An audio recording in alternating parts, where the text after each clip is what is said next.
오랜만에 다시 로마서로 돌아왔는데요. 오늘은 로마서 15장 1절에서 7절을 보도록 하겠습니다. 로마서 15장 1절에서 7절인데요. 자, 우리 교회에 이제 부모님들이 많이 계신데 자녀들이 이제 한 명 이상인 분들이 많이 계십니다. 자, 부모는 어떻습니까? 자기 자녀들이 같이 화합해서 사랑하고 잘 지내기를 바라죠. 그렇죠? 만약에 여러분의 자녀들이 여러분이 보기에는 정말 별거 아닌 걸로 다투고 싸우고 갈라서고 하면 어떠실 것 같으신가요? 굉장히 마음이 속상하고 속이 쓰라리실 것입니다. 죄인인 우리들도 그렇게 느낀다면 하늘에 계신 아버지께서 자신의 자녀들을 보고 어떻게 느끼실까요? 하나님은 자신의 자녀들이 서로를 사랑하고 하나 되기를 원하십니다.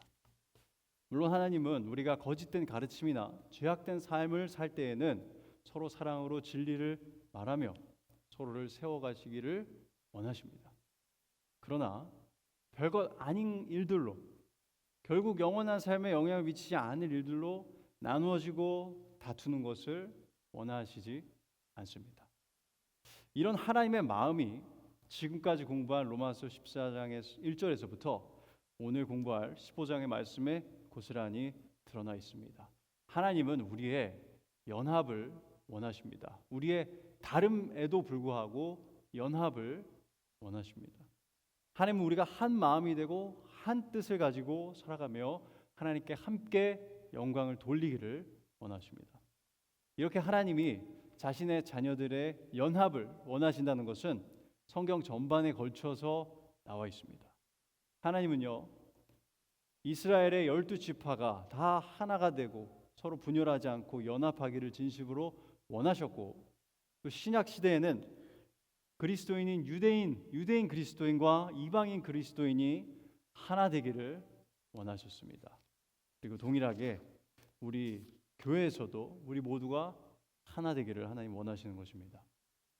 자, 구약을 잠깐 살펴보면요, 여러분 에스겔서 37장 하면 좀 헷갈릴 수 있지만 마른 뼈들이 살아나는 그 환상 여러분 들어보셨죠? 자, 거기서 본문을 잘 보면요, 그 마른 뼈들은 이스라엘 온 족속을 말합니다. 11절을 보면요. 그리고 15절 이하를 보면 하나님이 미래의 이스라엘 온 족속의 연합을 하실 것이다 라는 것을 알 수 있는데요, 에스겔서 37장 15절에 17절 제가 빨리 읽어드리겠습니다.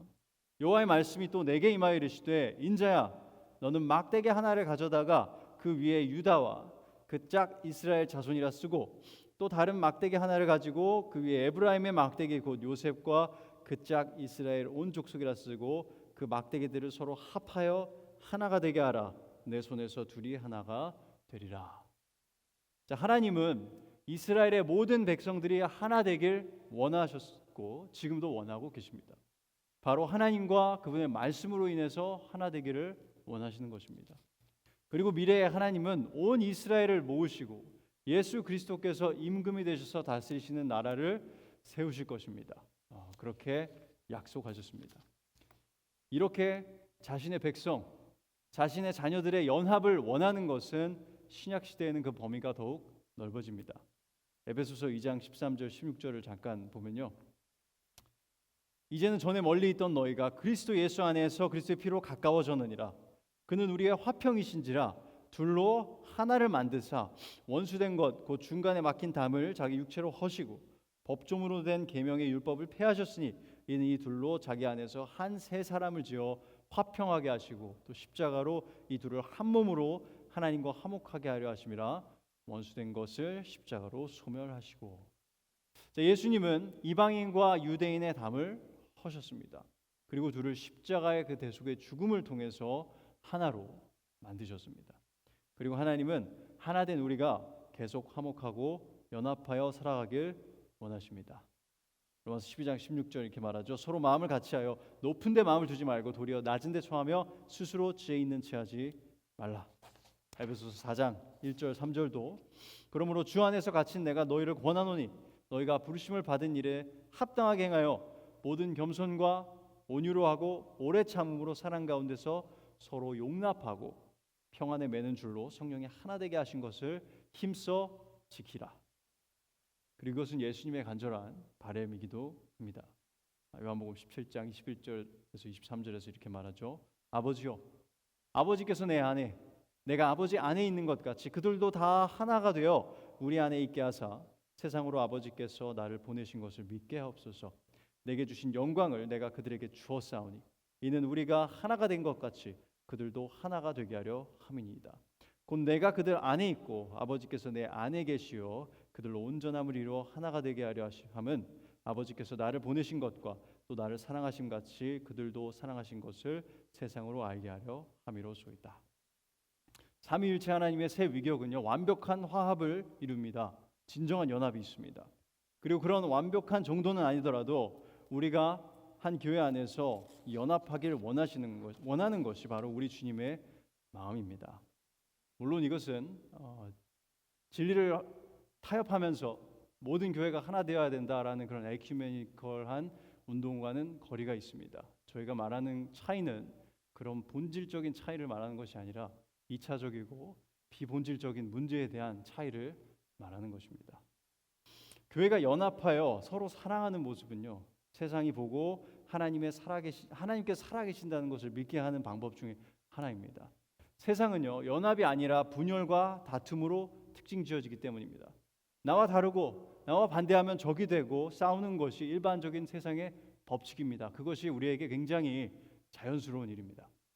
그러나 교회는 그리스도 안에 있기 때문에 크고 작은 이런 비본질적인 2차적인 부분에 대해 다른 견해가 있어도 연합할 수 있습니다. 그리고 연합할 수 있어야 합니다. 바로 그런 연합을 보며 세상도 하나님을 인정할 수밖에 없게 되는 것입니다. 뭔가 다르긴 다르구나 라고 생각할 수 있어야 합니다. 그래서 오늘 본문도 이런 교회의 연합이라는 큰 주제 안에 있는 말씀입니다. 특별히 비본질적인 문제에서 다른 견해가 있는 경우에 어떻게 그 차이를 극복하고 연합해야 하는지를 가르쳐 줍니다. 그럼 더 지체하지 않고 본문을 읽어보도록 하겠습니다. 로마서 15장 1절에서 7절 제가 읽겠습니다. 믿음이 강한 우리는 마땅히 믿음이 약한 자의 약점을 담당하고 자기를 기쁘게 하지 아니할 것이라. 우리 각 사람이 이웃을 기쁘게 하되 선을 이루고 덕을 세우도록 할지니라. 그리스도께서도 자기를 기쁘게 하지 아니하셨나니 기록된 바 주를 비방하는 자들의 비방이 내게 미쳤나이다 함과 같으니라.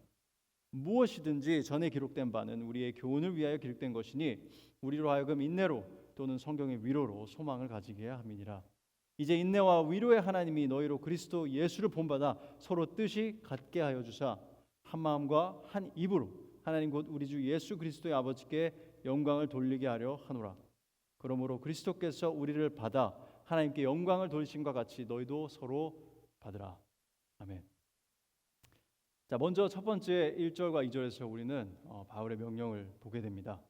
바로 이웃을 기쁘게 하라라는 명령인데요.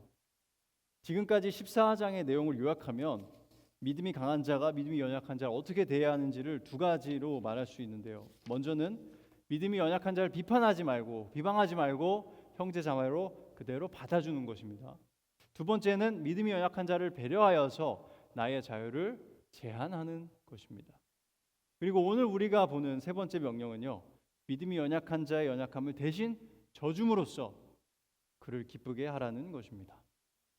15장 1절에서 바울은 처음으로 자신을 믿음이 강한 자 중에 한 명으로 포함을 시키고 있습니다. 믿음이 강한 누구라고요? 우리는 이라고 하면서 자기를 포함시키고 있죠. 여기서 믿음이 강한 자는 제가 좀 이렇게 정교하게 정의를 하자면 이 본문에서 비본질적인 부분에 대해서 올바른 지식을 가지고 있고 그래서 그 일을 하는데 의심이 없는 사람을 말합니다. 본문에서 언급하는 이 비본질적인 문제는 뭐가 있었죠? 바로 율법의 음식 규례와 또 안식일을 지켜야 된다라고 믿는 사람들의 예시가 있었습니다. 믿음이 강한 자는 이미 사도들을 통해 가르치신 바에 따라서 구약의 음식 규례를 지킬 필요가 없으며 안식일 또한 꼭 지켜야 하는 것이 아니라는 것 또한 알고 있었습니다. 바울도 그것을 알고 있었습니다. 그러나 믿음이 연약한 자는 올바른 지식을 가지고 있지 못했습니다. 그리고 알더라도 오랜 전통에 파묻혀서 쉽게 헤어나오지를 못하고 있었습니다. 바울은 여기서 자신을 바른 지식을 가지고 있으며 그래서 양심의 거리낌이 없는 자들 중에 포함시키고 있는 것입니다. 그들이 이곳에서 말하는 믿음이 강한 자들입니다. 자, 그리고 바울은요, 이렇게 믿음이 강한 자가 믿음이 연약한 자의 연약함을 져주는 것이 마땅히 할 일이다라고 말합니다. 그의 연약함을 져준다라는 것은 그냥 넘어가 준다 이런 게 아니라 짊어진다라는 것을 뜻합니다. 담당하다라고 번역이 되어 있는데 다른 곳에서는 양동이를 들거나 십자가를 진다라는 표현을 할 때 쓰인 단어입니다. 담당하다. 이것은요, 의지를 가지고 내가 힘을 쏟아서 수고해야만 할 수 있는 일이다라는 것입니다. 믿음이 연약한 자를 비방하지 않고 받아주고 배려하는 일은 쉬운 일도 우리에게 자연스러운 일도 아닙니다. 믿음이 연약한 자의 양심을 지켜주고 차분하게 가르쳐주기 위해서 우리는 우리의 자유를 제한하며 참고 기다려주는 수고를 해야 합니다. 이것은 자신을 기쁘게 하는 것과는 정반대입니다. 여러분, 어린아이들이 노는 것을 봐보시면요, 잘 알 수 있는데요, 아이들은 어떻습니까? 자기보다 한두 살 어린 아이들이랑 놀고 싶어 하나요? 안 놀고 싶어 합니다. 왜죠? 내가 하고 싶은 대로 마음껏 뛸 수도 없고 내가 세게 치고 싶은 만큼 세게 칠 수도 없으니까 놀기 싫은 겁니다. 근데 그 아이들만 그런 게 아니죠. 우리에게도 마찬가지입니다. 아직도 오랜 전통에 매여서 예를 들면 주일엔 절대 놀러 가서는 안 돼라고 생각하거나 절대 주일엔 일하면 안 돼라고 생각하는 사람이 있으면 어떤가요? 그걸 불편하게 생각하고 멀리하고 껴주지 않고 이제 그런 상황이 발생합니다. 그러나 우리는 그렇게 해서는 안 됩니다. 오히려 그를 배려하여서 우리의 자유를 제한할 수 있어야 하고요. 함께 시간을 보내며 그가 올바른 지식을 가질 수 있도록 인내심 있게 한 발 한 발 천천히 걸어 주어야 합니다. 함께 가주어야 합니다. 그런 모습은 하나님 아버지에게는 마치 큰 형이 어린 동생과 함께 보조를 맞추며 놀아주는 그런 모습처럼 보일 것입니다. 이것은 하나님 아버지를 기쁘게 하는 일일 수밖에 없습니다. 자, 그런데요, 이렇게 하는 일이 어떻다라고 바울이 말하고 있죠? 마땅하다라고 말하고 있습니다. 마땅하다라는 표현은요, 원어에서는 빚을 졌다라는 표현입니다. 마치 돈을 빚진 사람처럼 믿음이 강한 자는요, 믿음이 연약한 자의 연약함을 주어야만 한다라는 그런 강력한 표현입니다. 그렇게 하지 않으면 안 된다는 겁니다. 빚진 사람처럼 말이죠. 우리는 마땅히 빚진 자처럼 믿음이 연약한 자와 보조를 맞추고 도와주며 그의 성장을 도와야 합니다. 이것이 자기를 기쁘게 하는 것이 아니라 이웃을 기쁘게 하고 선을 이루며 덕을 세우는 것입니다. 그런데 이웃을 기쁘게 한다고 하니까 혹시 오해가 있을지도 모르겠습니다. 여기서 바울은 하나님을 기쁘게 하는 대신에 이웃을 기쁘게 하라라는 말을 하고 있는 게 아닙니다. 그럴 리가 없겠죠. 왜냐하면 하나님을 분노하게 만들면서 다른 사람을 기쁘게 하는 것은 무엇이죠? 사람을 두려워하고 사람을 기쁘게 하는 것입니다. 잠언 29장 25절은 이렇게 경고합니다. 사람을 두려워하면 올무에 걸리게 되거니와 여호와를 의지하는 자는 안전하리라. 바울은 절대로 여기서 사람을 두려워해서 그들을 기쁘게 하라고 말하는 것이 아닙니다. 다른 사람의 환심을 사기 위해서 내 양심을 저버리고 하나님의 법을 어기라는 것이 아닙니다. 아부하라는 그런 말이 아닌 것이죠. 자, 이렇게 아부하는 것이 사람을 기쁘게 하여서 자신의 배를 채우려고 하는 것이 하나님의 뜻과 반대된다는 것을 보여주는 좋은 예시가 하나 있습니다. 사무엘하 4장을 보면요, 북이스라엘이 다윗의 손에 들어가기 직전에 그 급박한 상황이 기록되어 있습니다. 북이스라엘을 다스리던 사울 왕의 아들 이스보셋이 그의 최고 사령관인 아브넬이 죽은 것을 알게 됩니다. 그리고 즉각 패닉 모드에 빠지게 되죠. 기세가 다윗 쪽으로 기우는 것을 본 이스보셋의 군 지휘관 2명이 있었습니다. 바나와 레갑이라는 사람인데요, 그 사람들은 아주 끔찍한 일을 저지릅니다. 바로 잠을 자고 있던 자신들의 왕 이스보셋의 머리를 칩니다. 자, 그들은 다윗에게 아주 도움이 되는 일을 했다고 생각했습니다. 그래서 다윗에게 가서 이스보셋의 머리를 들이밀면서 이렇게 말합니다. 왕의 생명을 해하려 하던 원수 사울의 아들 이스보셋의 머리가 여기 있나이다. 여호와께서 오늘 우리 주 되신 왕의 원수를 사울과 그의 자손에게 갚으셨나이다. 자, 정말 전형적인 아부하는 스타일이죠. 사람을 기쁘게 하는 그런 사람의 모습입니다. 왜 그렇게 했을까요? 당연히 다윗 왕의 신임을 얻어서 한 자리 해보고자 했을 겁니다. 그러나 다윗이 어떻게 하나요? 그는 비겁하게 자신들의 왕을 죽인 두 적장의 목숨을 앗아갑니다. 그리고 아주 끔찍하게 그렇게 하는데요. 자, 이 두 장수의 모습은요, 사람을 기쁘게 하는 자의 말로를 보여줍니다. 잠언에 아까 뭐라고 나와 있었죠? 사람을 두려워하면 올무에 걸리게 되거니와. 정말 그렇습니다. 여러분, 우리는 사람을 두려워하고 사람을 기쁘게 하기 위해서 하나님의 분명하신 뜻을 저버리는 그런 죄에 빠지지 않아야 합니다. 바울은 그런 행동을 권장하고 있지 않습니다. 자, 그럼 바울은 무엇을 말하는 것일까요? 바로 나를 이기적인 마음으로 기쁘게 하는 것과 반대되는 개념으로서 다른 사람을 기쁘게 하는 것을 말하고 있습니다. 나 말고 다른 사람을 기쁘게 하는 것을 말하는 것입니다. 이런 이타적인 사랑은 바로 하나님의 뜻입니다. 요한복음 13장 34절을 보면요, 이렇게 말하고 있죠. 새 계명을 너희에게 주노니 서로 사랑하라. 내가 너희를 사랑한 것 같이 너희도 서로 사랑하라.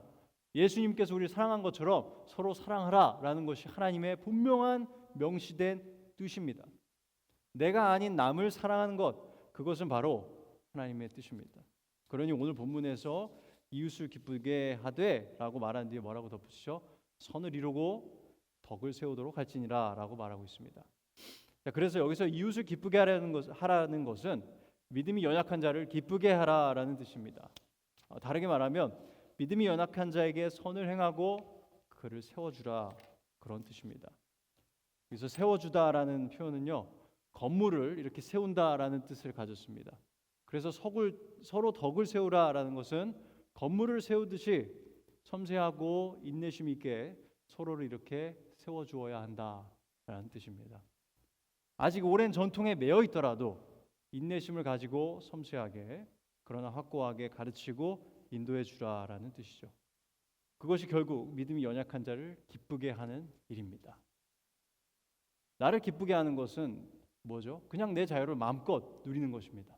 나는 거리낌 없으니까 상관없어 라는 태도는 바로 나를 기쁘게 하는 태도라는 점을 꼭 기억해야 하겠습니다. 자, 그러면 이런 솔직한 질문이 생길 수 있습니다. 아니, 내가 왜 이렇게 내 자유를 제한해야 하지? 자유에 익숙한 우리는 이런 말씀이 불필요하게 제한적으로 들리기도 합니다. 남을 위해 나의 자유를 제한한다? 그것은 조금 납득이 되지가 않습니다. 자, 바울은 바로 이 시점에 예수님을 앞세우는데요. 3절을 한번 볼까요? 그리스도께서도 자기를 기쁘게 하지 아니하셨나니 기록된 바 주를 비방한 자들의 비방이 내게 미쳤나이다 함과 같으니라. 자, 우리는 누구죠? 그리스도인입니다. 그렇죠? 자, 그리스도인은 무엇을 뜻하나요? 예수 그리스도를 구세주로 믿고 따르는 자들을 말합니다. 우리가 왜 우리의 자유를 제한해야 하는지 다시 물어봅시다. 바로 그리스도인이기 때문입니다. 우리가 왜 믿음이 연약한 자의 느린 속도에 맞춰서 걸어주면서 그를 도와주어야 하나요? 그것이 우리 주님이신 그리스도가 걸으신 길이기 때문에 그렇습니다. 3절에서 바울은 시편 69편 9절을 인용을 하고 있습니다. 제가 읽어드릴게요. 주의 집을 위하는 열성이 나를 삼키고 주를 비방하는 비방이 내게 미쳤나이다. 잠깐 멈춰 생각해 보면 주를 비방하는 비방이, 하나님을 비방하는 비방이 예수님에게 미쳤다라는 그런 뜻입니다. 바울이 이 말씀을 인용한 이유가 무엇일까요? 사람들은요, 하나님께 영광을 돌려야 하지만 하나님께 적개심을 가지고 있습니다. 그를 신뢰하는 대신 그를 의심하고 그를 사랑하는 대신 그를 미워합니다. 하나님을 향한 사람들의 그런 적개심을, 그런 분노를 예수님은 친히 담당하셨습니다. 그러나 그게 다는 아니죠. 우리가 알고 있는 게 있습니다. 그가 찔림은 무엇 때문이죠? 우리의 허물 때문이죠. 그가 상함은 무엇 때문이죠? 우리의 죄악 때문입니다. 예수님은 우리를 위해서 수모를 당하셨습니다. 예수님은 이 땅에서 자신을 기쁘게 하기 위해서 살지 않으셨습니다. 예수님은 하나님 아버지의 뜻을 이루기 위해서 우리를 죄에서 구하기 위해서 이타적인 사랑으로 모든 수모와 비방을 대신 견뎌내셨습니다. 십자가를 지셨습니다. 그분이 십자가를 친히 지셨기 때문에, 우리가 담당했어야 할 죄를 친히 지셨기 때문에 우리가 이렇게 구원을 받고 영원한 생명의 소망을 가지게 된 것입니다. 그래서 우리가 믿음이 연약한 자의 연약함을 대신 들어주는 것이, 인내해주고 도와주는 것이 당연한 것입니다. 그것이 그리스도인다운 모습인 것입니다. 우리가 다른 그리스도인들에게 이런 사랑을 빚진 이유는요, 그 사람이 나를 너무 사랑해 주었기 때문만이 아닙니다. 물론 그런 경우도 있습니다. 그러나 궁극적으로는 예수 그리스도가 나를 너무 사랑해 주었기 때문에, 나를 위해 십자가를 지셨기 때문에 우리가 서로에게 사랑을 빚진 겁니다. 그분한테 받은 게 너무 크기 때문에 그렇습니다. 예수님은 우리 대신 십자가에서의 모든 고통과 수모, 하나님의 진노를 다 담당하셨습니다. 그럼 우리는 서로를 위해서 서로의 믿음의 연약함을 비방하지 않고 배려하고 도와주고 그렇게 서로를 세워주는 것이 마땅하지 않겠습니까? 그리고 4절에서요, 바울은 잠깐 이 부가적인 내용을 전합니다. 바로 앞절에서 시편을 인용을 하고 나서 구약이 얼마나 우리에게 유익한지에 대해서 언급을 합니다. 이렇게 말하고 있습니다. 무엇이든지 전에 기록된 바는 우리의 교훈을 위하여 기록된 것이니 우리로 하여금 인내로 또는 성경의 위로로 소망을 가지게 함이니라. 바울은 시편을 통해서 구약이 여전히 신약의 신자들에게 유익하다라는 것을 보여주었습니다. 신약 시대에 사는 그리스도인이라고 해서 구약이 중요하지 않다는 말은 절대로 사실이 아닙니다. 우리가 잘 아는 디모데후서 3장 16절에서 말하는 모든 성경은 하나님의 감동으로 된 것으로 해서 모든 성경도 1차적으로는 구약을 뜻합니다. 그만큼 구약은 우리에게 유익하고 그래서 소중합니다. 물론 구약은 원래 1차적으로 이스라엘 백성들에게 쓰여졌습니다. 그렇죠? 모세를 통해서 또 다른 선지자들을 통해서요. 그들에게 하나님의 뜻을 알고 순종할 수 있도록 쓰여졌고요. 그들이 그릇된 방향으로 갈 때 회개하고 돌아오게 하기 위해 쓰여졌고요. 미래의 약속을 주어서 소망을 품고 인내하게 하도록 쓰여졌습니다. 그러나 구약은 신약 시대의 성도들에게도 유익합니다. 구약은 우리를 위해서도 기록된 말씀입니다. 4절은 성경이 인내를 가르쳐주고 또 무엇을 준다고 하죠? 위로로 소망을 가지게 한다라고 말하고 있습니다. 하나씩 좀 살펴보겠습니다. 성경은 우리에게 인내를 가르쳐 줍니다. 오늘 에릭 형제님께서도 인내에 대한 말씀을 읽어주셨는데요. 그렇게 하나님을 신뢰하여서 인내하라라는 명령도 성경에 있고요. 인내를 하는 예시도 찾아볼 수 있습니다. 그리고 무엇보다 우리에게 인내하시는 하나님의 모습이 있습니다. 그것은 우리로 하여금 인내하도록 만듭니다. 그리스도인의 인내는 단순히 강한 의지로 인내하고 참아내는 그런 인간의 의지의 산물이 아닙니다.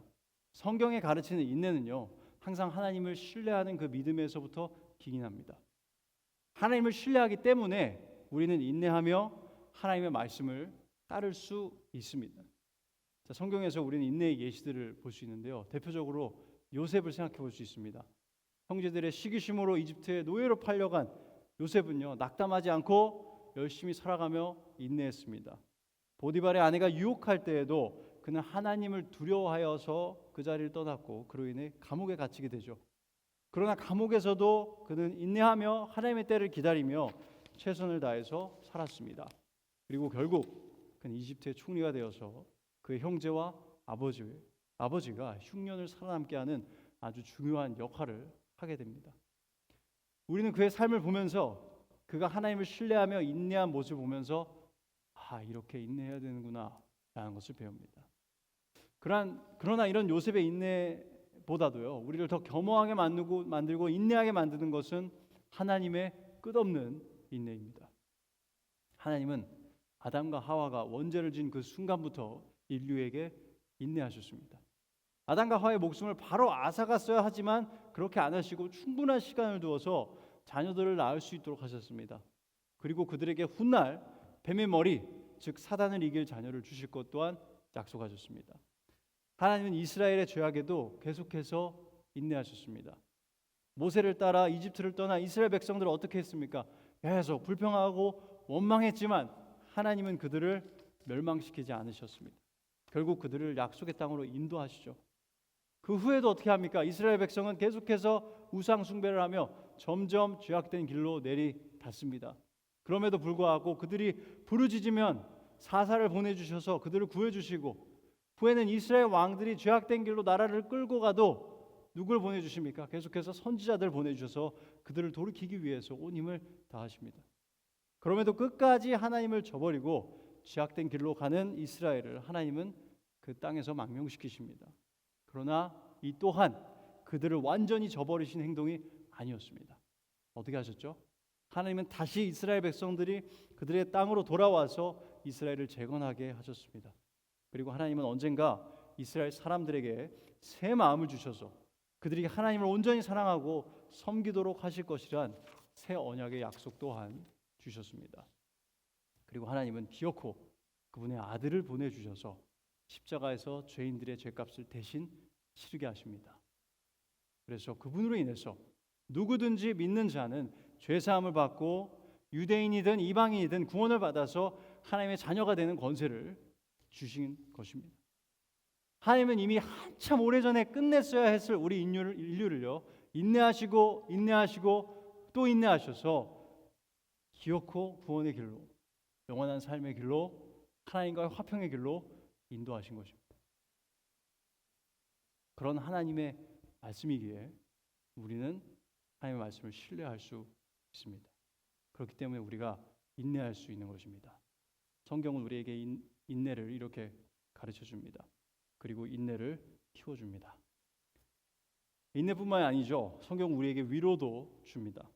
죄인을 인내하시는 하나님의 모습은 우리 죄인들에게 위로가 되죠. 실패했지만, 포기했지만 다시 일어서서 하나님을 바르게 섬긴 사람들의 예시도 우리에게 위로가 됩니다. 그래서 특별히 지지난주에 살펴봤던 마가와 같은 사람이 그의 이야기는 우리 모두에게 위로를 줍니다. 그는 바울과의 첫 번째 전도 여행에서 그를 저버리고 도망쳤지만 후에는 그에게 둘도 없이 중요하고 신뢰할 수 있는 동료가 되었습니다. 위로가 되죠. 또 특별히 시편을 보면요, 우리처럼 낙심하고 힘들어하는 자들의 시가 기록이 되어 있습니다. 그 또한 우리에게 위로를 주죠. 그래서 우리는 시편을 보면서 나만 이런 생각을 한 게 아니구나, 나만 이런 고난을 받는 게 아니구나 라는 것을 알게 됩니다. 성숙한 신앙인은 힘들어해서는 안 된다라고 생각하신다면 다시 생각해야 할지도 모르겠습니다. 성숙한 신앙인도 하나님 앞에서는 어린 아이가 될 수밖에 없습니다. 특별히 시편 77편이 마음의 위로가 많이 되는데요. 이 시는 다윗과 솔로몬 시대의 합창단의 악장이었던 아삽이 쓴 시였습니다. 한번 봐볼까요? 시편 77편인데요. 이곳에 그의 슬픔과 그의 근심이 아주 솔직하게 기록이 되어 있는 것을 볼 수 있습니다. 이렇게 썼어요. 내가 내 음성으로 하나님께 부르짖으리니 내 음성으로 하나님께 부르짖으면 내게 귀를 기울이시리로다. 나의 환난 날에 내가 주를 찾았으며 밤에는 내 손을 들고 거두지 아니하였나니 내 영혼이 위로받기를 거절하였도다. 내가 하나님을 기억하고 불안하여 근심하니 내 심령이 상하도다. 주께서 내가 눈을 붙이지 못하게 하시니 내가 괴로워 말할 수 없나이다. 내가 옛날 곧 지나간 세월을 생각하여 싸우며 밤에 부른 노래를 내가 기억하여 내 심령으로 내가 내 마음으로 간구하기를 주께서 영원히 버리실까? 다시는 은혜를 베풀지 아니하실까? 그의 인자하심은 영원히 끝났는가? 그의 약속하심도 영구히 패하였는가?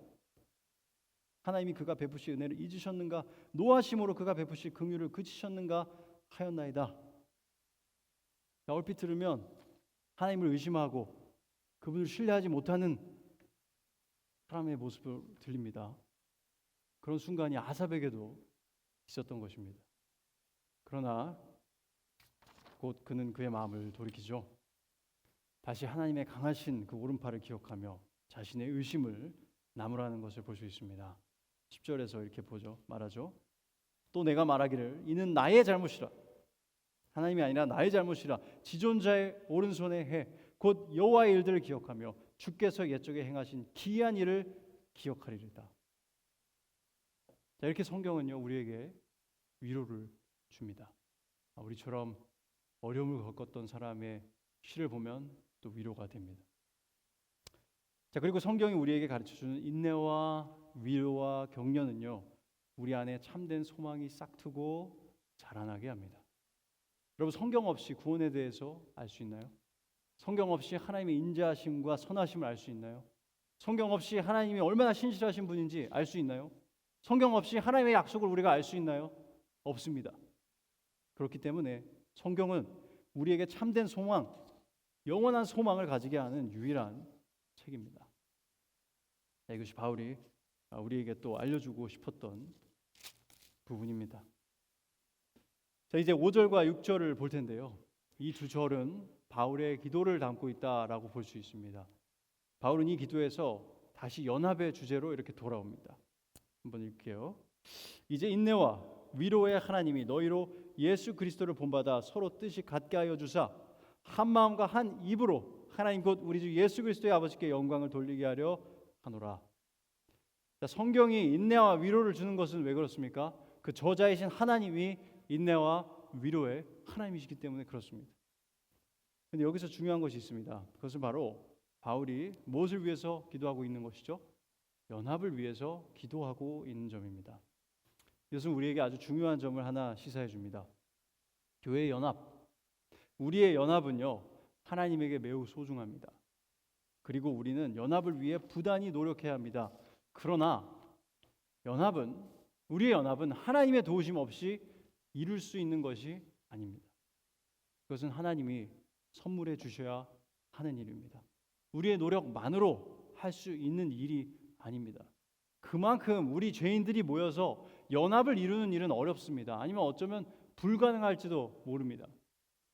그러나 하나님에게는 불가능한 일이 있을까요? 없습니다. 그렇기 때문에 하나님의 도우심으로 우리는 비본질적이고 이차적인 문제에 대한 이 의견의 차이로 인해서 분열하고 다투지 않고 그럼에도 불구하고 한 마음과 한 뜻으로 하나님을 찬양하고 예배하며 그분에게 영광을 돌릴 수 있습니다. 하나님께서 도와주시면 말이죠. 우리가 다 모든 이차적인 일에 대해서 비본질적인 문제에 대해서 똑같은 견해를 가져야만 하나님을 함께 예배할 수 있는 것은 아닙니다.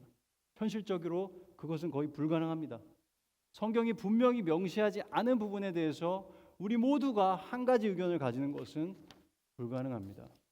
그러나 우리는 다른 견해를 가지더라도 하나의 마음과 하나의 목소리로 하나님을 예배하고 하나님께 영광을 돌릴 수 있어야 합니다. 자, 그게 어떻게 가능할까요?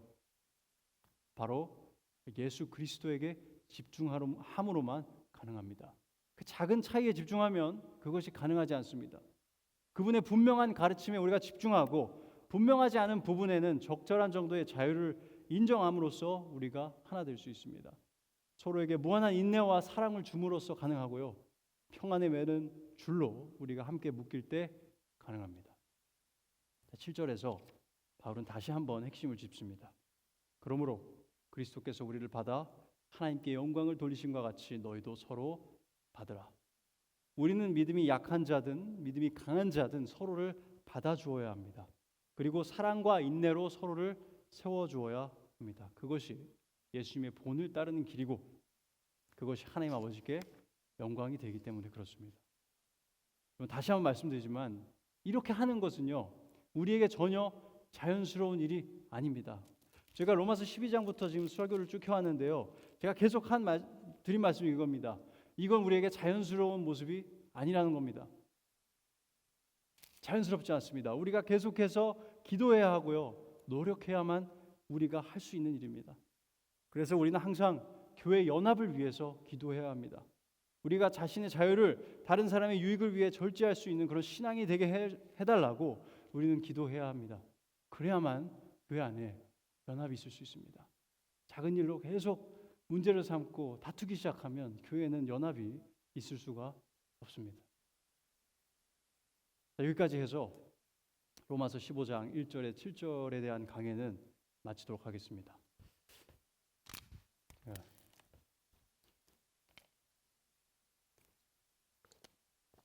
설교를 끝내기 전에 제가 한 가지 좀 짚고 넘어가고 싶은 부분이 있어서 그것만 좀 다루고 가겠습니다. 바로 지금까지 저희가 이 양심의 문제를 다뤄봤어요. 계속 이 비본질적인 문제에 대한 이 양심의 문제, 그런 차이가 있을 때 어떻게 해야 되는지를 다뤄봤는데, 제가 지지난주에 이런 말을 드린 적이 있었습니다. 조금 오해의 소지가 있는데, 바로 그리스도인이 뭐 어떤 옷을 입어도 됐다, 어떤 음악을 들어도 된다, 어떤 영화든 봐도 된다라는 이제 그런 뉘앙스로 제가 말을 한 것 같은데, 그리고 마치 어떤 종류의 옷을 입든 어떤 종류의 음악을 듣든 어떤 종류의 영화를 보든 상관없다라고 믿는 게 믿음이 강한 자라는 이제 그런 소지가 있는 제가 말을 했는데, 그것은 사실이 아닙니다.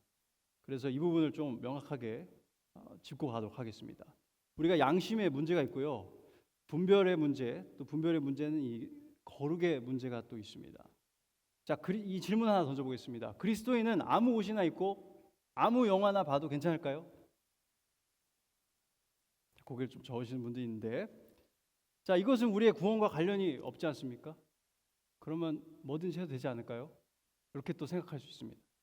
자, 이 질문에 짧게 좀 답하고 오늘 설교 마치도록 할 텐데요. 자, 우리는 교회 연합을 위해서 비본질적인 문제에 대한 의견의 차이는 받아들여야 하고 비방하지 않아야 한다라고 배웠습니다. 그러나 제가 방금 한 질문은 그렇게 간단한 질문이 아닙니다. 아무 옷이나 입어도 될까요? 이 질문에 대해서 복장을 예로 들어서 설명을 해드리도록 하겠습니다. 자, 성경은요, 교회에서는 미니스커트는 입지 말아라, 남자는 반바지를 입지 말아라, 아니면 찢어진 청바지를 입지 말아라 라고 명확하게 기록하고 있나요? 없습니다. 그 당시에 그런 게 존재하지 않았을 수도 있습니다. 자, 그렇기 때문에 어떤 사람은 내가 입고 싶은 옷은 아무거나 입고 교회 가도 되겠지? 성경이 분명하게 말하지 않으니까 말이야 라고 생각할 수 있습니다. 그리고 그것이 로마서 14장 15장에서 말하는 믿음이 강한 사람의 모습이야 라고 생각할 수 있습니다. 그러나 그것은 사실이 아닙니다. 여러분은 로마서 12장 한번 다시 돌아가 보겠습니다. 로마서 12장 1절 2절을 한번 상기해 보면요, 우리가 잊지 말아야 할 게 있다는 것을 알 수 있습니다. 자, 12장 1절, 그러므로 형제들아, 내가 하나님의 모든 자비하심으로 너희를 권하노니 너희 몸을 하나님이 기뻐하시는 거룩한 산 제물로 드리라. 이는 너희가 드릴 영적 예배니라. 너희는 이 세대를 본받지 말고 오직 마음을 새롭게 함으로 변화를 받아 하나님의 선하시고 기뻐하시고 온전하신 뜻이 무엇인지 분별하도록 하라. 분별하도록 하라. 이게 키입니다. 우리는 어떤 일을 하든지 하나님의 선하시고 기뻐하시고 온전하신 뜻이 무엇인지 분별해야 합니다. 그것은 하나님의 명확한 뜻입니다. 그렇죠? 여기서 분별한다는 것은 신중하고 주도 면밀하게 조사해서 옳고 그름을 지혜로운지 아니면 어리석은지를 분별해야 한다는 뜻입니다. 우리는 성경에서 어떤 의복을 입어라, 입지 말아라 라고 명시하지 않았더라도 옷을 입을 때 분별을 해야 합니다. 잘못하면 세속적인 영향을 받아서 잘못된, 즉 하나님께 영광이 되지 않는 판단을 내릴 수도 있기 때문입니다. 그럼 분별할 때는 어떻게 해야 할까요? 두 가지를 말씀드리겠습니다. 첫 번째는요, 성경에서 그 문제에 적용될 수 있는 원리를 찾아야 합니다. 일반적인 원리들을 찾아야 되고요. 두 번째로는 그 원칙을, 그 원리를 기준으로 하나님께 영광을 돌리고 다른 사람에게 덕을 끼치는 최선의 선택이 무엇일까를 분별해야 합니다. 자, 옷과 관련되어서는 우리가 디모데전서 2장 9절 10절을 볼 수 있는데요. 디모데전서 2장 9절 10절 한번 제가 읽어드리겠습니다. 자, 또 이와 같이 여자들도 단정하게 옷을 입으며 소박함과 정절로서 자기를 단장하고 따은 머리와 금이나 진주나 값진 옷으로 하지 말고 오직 선행으로 하기를 원하노라. 이것이 하나님을 경외한다 하는 자들에게 마땅한 것이니라. 자, 바울은 여기서 특정한 옷차림을 언급하고 있나요? 그렇진 않습니다. 물론 그 당시에 따은 머리와 금이나 진주나 값진 옷은요, 그 당시 부자들 사이에서 유행했던 머리 스타일과 옷차림을 말합니다. 그 당시 여자들은 머리를 자신들의 부를 뽐내기 위해서 하늘로 올렸습니다. 그리고 머리에다가 금과 은과 이런 장식들을 해서 빛이 비치면 반짝반짝하게 그렇게 했다고 합니다. 그리고 옷도 아주 비싼 옷을, 그런 화려한 옷을 입었다고 합니다.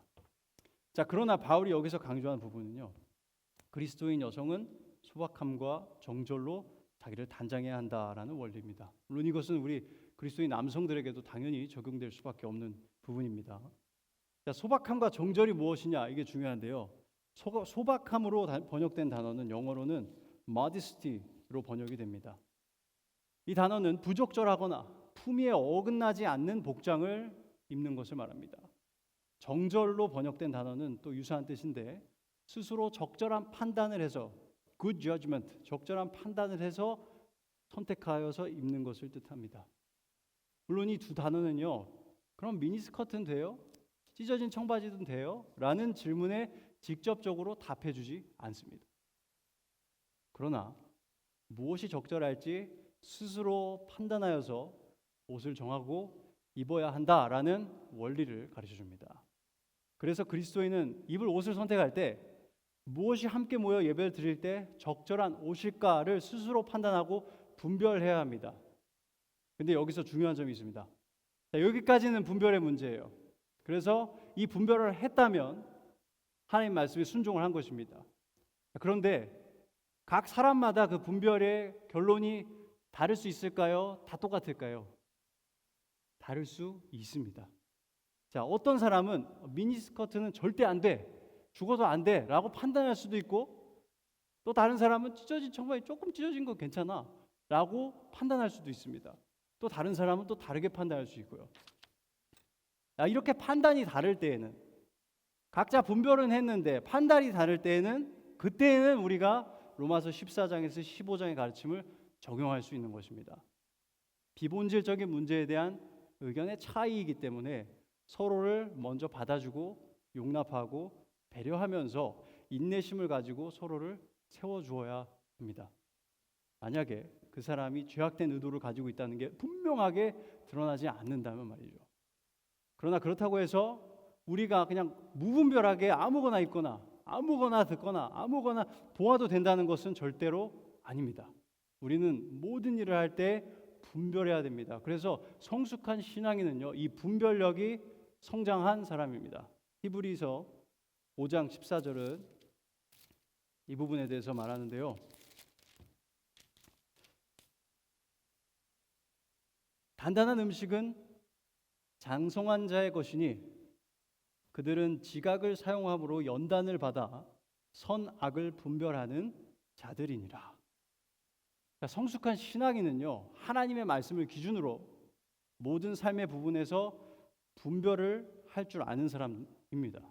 무엇이 옳고 무엇이 그른지, 무엇이 적절한지, 무엇이 부적절한지, 무엇이 지혜로운지, 어리석은지를 분별하는 사람입니다. 매번 올바른 결정을 하진 않을 수 있습니다.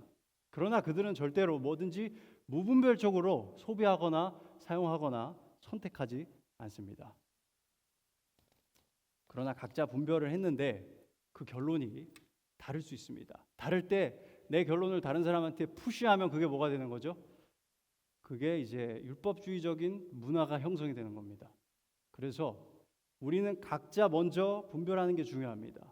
그리고 그 차이가 있을 때는 우리가 로마서 14장에서 15장에서 배운 것처럼 먼저 받아주고 이해하고 그리고 천천히 그들을 세워주고 가르쳐 주어서 그들이 더 성숙한 그런 신앙인이 되도록 서로 도와주는 것이 중요합니다.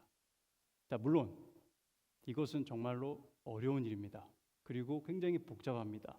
다양한 문제가 있기 때문에 그렇습니다.